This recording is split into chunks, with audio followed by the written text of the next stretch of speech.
प्रिय दर्शकों, हमारे श्रीमन नारायण ज्योतिष संस्थान में आपका स्वागत है। आज के कार्यक्रम में हम आपको बताएंगे कि वास्तु टिप्स, वास्तु से संबंधित कुछ उपाय जो आप करते हैं तो घर में सुख शांति मिलेगी और मन प्रसन्न रहेगा। यहाँ हर समय रखे मोर पंख चमक जाएगी किस्मत। बस एक मोर पंख चमका सकता है आपकी किस्मत। मोर पंख एक नॉर्मल चीज़ें हैं, लेकिन बहुत बड़ी सफलताएं आपको मिल सकती हैं अगर आप जितने उपाय हम बताते हैं मोर पंख से ही संबंधित उपाय हैं। अगर आप करते हैं तो आपको वास्तु, ग्रह और पितृदोष इत्यादि कोई भी दोष बन रहा है उससे भी शांति मिलेगी आपको। हमारे धर्मशास्त्रों में मोर के पंख को लक्ष्मी, सरस्वती, गणेश का स्वरूप माना गया है। श्री कृष्ण का साक्षात स्वरूप है। लक्ष्मी सौभाग्य संपन्नता का प्रतीक मानी जाती है। अगर मोर पंख बांसुरी के साथ घर में रखते हैं तो घर में आपसी प्रेम, धन, वैभव की प्राप्ति होती है।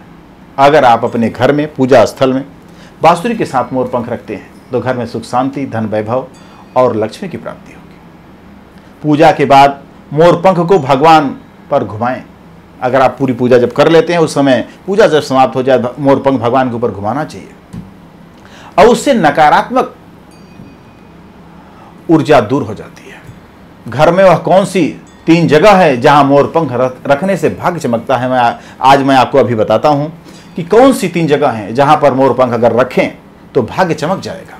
अगर आपके घर में बच्चा जिद्दी हो गया हो तो उसको मोर पंख की हवा देना चाहिए। अगर जिद्दी है और बात सुन नहीं रहा है, रो रहा है, तो उसको भी मोर पंख की प्रतिदिन हवा देना चाहिए।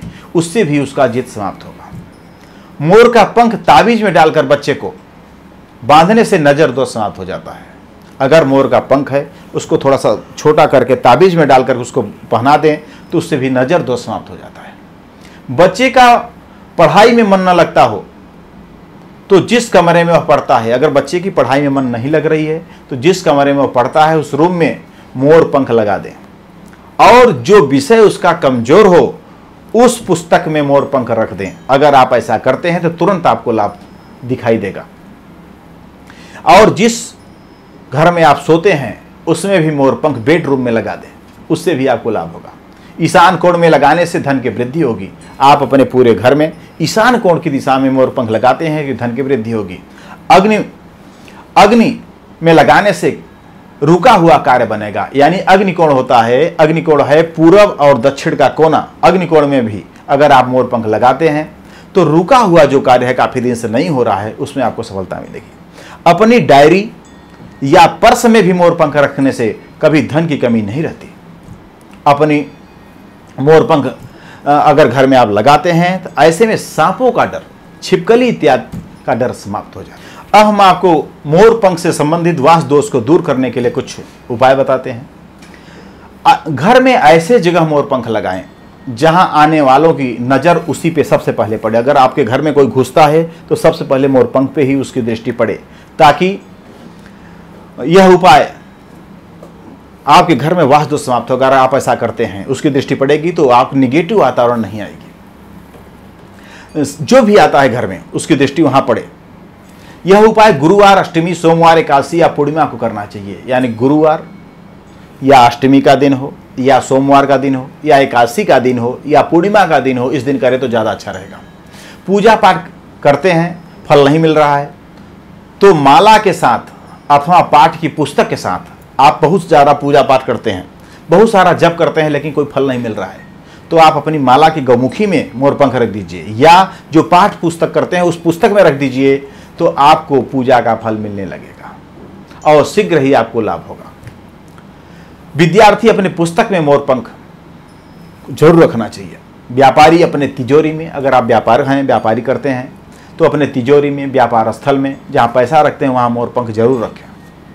घर के सभी कमरों में मोर पंख लगाने से घर का वास्तु दोष समाप्त हो जाता है। वास्तु दोष को मोर पंख लगा करके संक्षिप्त यानी कि कम किया जा सकता है।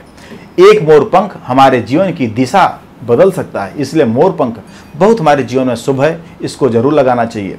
मोर पंख घर में, बेडरूम में तथा पूजा स्थल में, यानी 3 ऐसे स्थान हैं जहां बेडरूम लगाएं तो वास्तु दोष समाप्त हो जाएगा। एक है पूजा स्थल, अपने पूजा स्थल में मोर पंख एक तो लगा दें, दूसरा बेडरूम में जहां आप सोते हैं वहां एक मोर पंख लगा दें, तीसरा किचन में जहां आप खाना बनाते हैं वहां मोर पंख लगा दें, तो आपके वास दोष सारे समाप्त हो जाएंगे।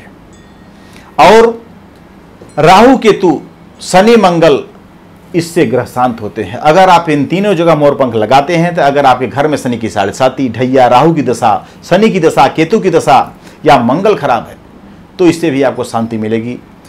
और यानी घर में उत्तर पश्चिम की दीवार की तरह अगर मोर पंख लगाते हैं, उत्तर और पश्चिम यानी वायव्य कोण में अगर मोर पंख लगाते हैं तो राहु का दोष समाप्त होगा और काल सर्प का प्रभाव आपके ऊपर नहीं पड़ेगा और रोग में पैसा नहीं जाएगा। इसलिए इसका ध्यान रखना चाहिए। वह 3 मुख्य स्थान जहां मैंने आपको बता दिया कि मोर पंख लगाने से घर में वास दोष शांत होते हैं, अब हम आपको बताते हैं कि और कहां कहां मोर पंख लगाएं जो आपको सफलता मिले। तिजोरी, अलमारी जहां पैसा रखते हैं, घर के मंदिर में आपको अभी मैंने बताया, और इस कोशिश करें ईशान कोण में लगाएं तो ज़्यादा लाभ होगा। अपने बेडरूम में या बिस्तर तकिया के नीचे अगर आप रखते हैं तो इससे भी पॉजिटिव एनर्जी आएगी और जीवन में सफलता मिलेगा।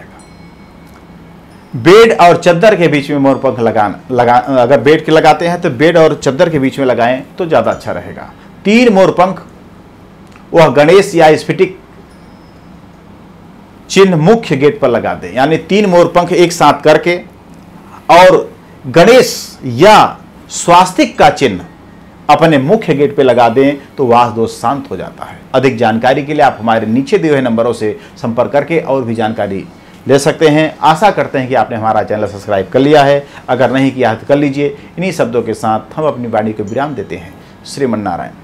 भूमि, भवन, वाहन, धन, संपत्ति, शादी, व्यापार एवं संतान आदि से संबंधित समस्याओं से है परेशान और चाहते हैं उनका संपूर्ण निदान, तो आचार्य पंडित अवधेश द्विवेदी से तुरंत संपर्क करें।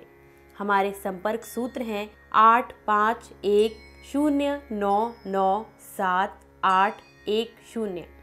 हमारा ईमेल आईडी है shrimanarayanjyotishsansthan@gmail.com। हमारे यहाँ वैदिक ब्राह्मणों के द्वारा सभी प्रकार के पूजा पाठ, कर्मकांड, यज्ञ अनुष्ठान, विवाह, गृह प्रवेश, काल सर्प दोष व नवग्रहों की पूजा आदि कराई जाती है।